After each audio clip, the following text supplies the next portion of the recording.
Le nouvel homme en Christ n'a pas de diabète. Il n'a pas d'hypertension. Il n'a pas de problèmes d'yeux. Il n'a pas de problèmes de dos. Il n'a pas tous ces problèmes-là. Le vieil homme, la chair. Vous savez, quand on parle du vieil homme, les gens croient qu'il s'agit seulement du péché. Mais il s'agit du péché de toutes ses conséquences. La Bible dit, notre vieil homme a été crucifié. La croix, c'est chargé de ta croix, permet de libérer ton être et d'entrer dans une nouvelle dimension. C'est la croix là qui fait que tu vas avoir une vigueur hors du commun. C'est la croix qui restaure ton âme, qui fait que ce qui te vexait hier ne te vexe plus. C'est la croix qui fait qu'on ne peut plus t'abattre. La croix te délivre du découragement. La croix te permet de manifester une foi extraordinaire. La croix n'est pas une défaite, c'est une victoire. Et la croix est l'autel suprême. Tous ceux qui ont des problèmes d'autel familiaux, qui crient contre eux, la solution de Dieu, c'est l'autel de la croix. Quelqu'un qui passe par la croix, c'est-à-dire son vieil homme, les liens parentaux, les liens d'hérédité là, ils n'ont d'action que sur ton vieil homme. Quand ton vieil homme est crucifié, simplement, ça n'a plus d'influence.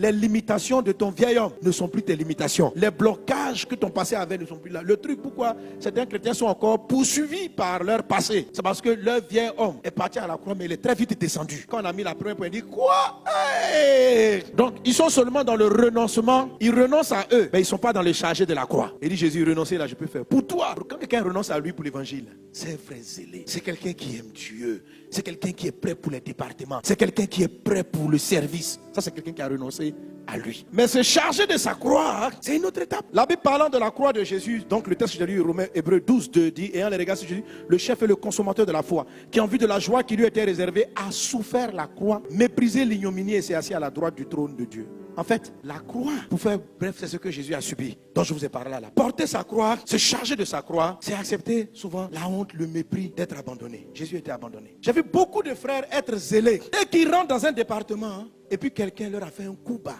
Un faux frère. Moi, je ne suis pas hypocrite. D'aller prier à ceux qui veulent. C'est-à-dire que tu as renoncé à toi pour servir Dieu, mais tu n'as pas porté ta croix.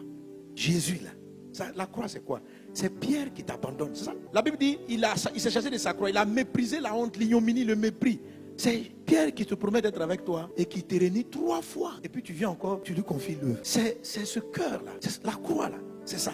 Vous savez, quand vous renoncez à Dieu pour le suivre et que vous avez du zèle, il y a un moment où vous serez vexé. Vous serez attristé par l'attitude d'autres personnes. Les gens vont vous blesser. La plupart des personnes n'arrivent pas à rentrer dans des départements, dans des groupes, parce qu'ils rejettent la croix. C'est la croix que tu fuis. Pourquoi tu as perdu ton premier zèle? Avant là, tu avais un zèle extraordinaire pour le service dans ta tribu. Mais depuis que un frère Judas, introduit au sein de la tribu, qui t'a envoyé dans une affaire et a pris l'argent, comment dans l'église? Et j'ai même appris que le pasteur est au courant. Il a pris mon argent et on m'a laissé. Et personne n'a dit quoi que ce soit. Le frère continue de rire ici. Pasteur, j'ai pris un coup. Je viens te dire de la part de Dieu. Charge-toi de la croix. La croix là. La croix. Vous savez, renoncer à soi, c'est avoir du zèle.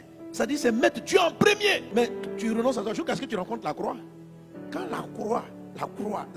la croix de Jésus, c'est quand Pierre le renie. C'est quand Judas le trahit. La croix de Jésus, c'est être abandonné par tous les proches.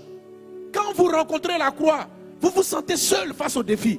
Tu te demandes, mais où est l'église? Où sont les frères? J'ai perdu mon parent. Personne n'est venu à mon funérail. C'est ça la croix. Et quand tu affrontes ça et tu dis, malgré ça, je continue de servir Jésus comme hier. Je continue d'aimer comme hier. Je continue de venir à l'église comme hier. Je continue d'aider les frères comme hier. Je continue de collaborer avec les gens comme hier. Tu t'es chargé de ta croix. C'est ça qu'on appelle la croix. Jésus est ressuscité. Il dit, Pierre, Jean, allez, on continue le travail. Les traîtres, les abandonneurs. C'est ça la croix. La croix, c'est pas seulement une souffrance physique. Elle est émotionnelle. C'est le fait d'avoir raison. Une raison valable qui t'autorise à laisser les gens. Mais à cause de Jésus. Dis à ton voisin, porte ta croix.